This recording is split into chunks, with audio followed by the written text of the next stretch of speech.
What's up guys, today, I explain you Jujutsu Kaisen, chapter 265, Yuji threatens Sukuna.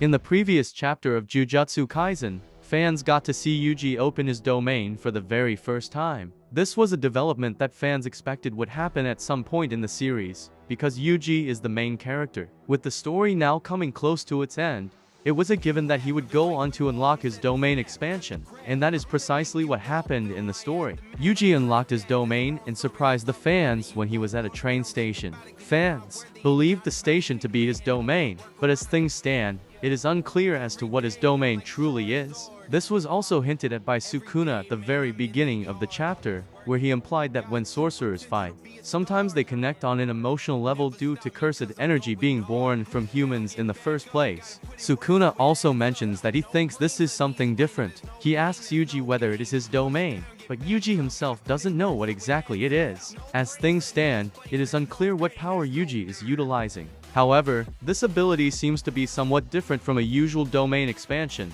because Yuji was able to manifest whole sceneries inside of his domain. From the train station, to streets, to parks, and even shrines, Yuji was able to take Sukuna everywhere. The vast majority of the chapter was focused on Yuji showing Sukuna around and, according to him, the idea behind this was to make sure that the King of Curses gets to see the normal lives of people and the experiences they have. Sukuna believed that the worth of a human is decided by the role they play, and, most importantly, how they die. To Yuji, however, these things do not matter. Although Yuji once believed these things to be true, he has now come to the realization that they are not needed to define the worth of a person. Even the most mundane things that a person does in a day can be a good enough reason to live for, and define their lives.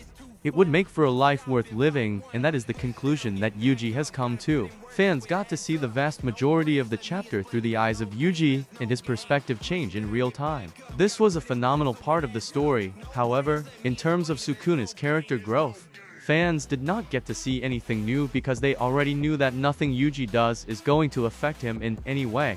Although Yuji tried to get Sukuna to see things his way, he clearly failed at that. Sukuna did not feel anything despite understanding everything that Yuji had to say. His thoughts are unchanged, as is his way of life. Sukuna still wants to do what he wants to do, and in many ways, he was disappointed that all the rage that Yuji had for him had amounted to this. However, he eventually connected the dots and realized that Yuji was actually pitying him. Upon this realization, he clearly asked him why that was the case, and Yuji started to get back into his battle mode. He threatened Sukuna and told him to let go of Megumi and return to his body.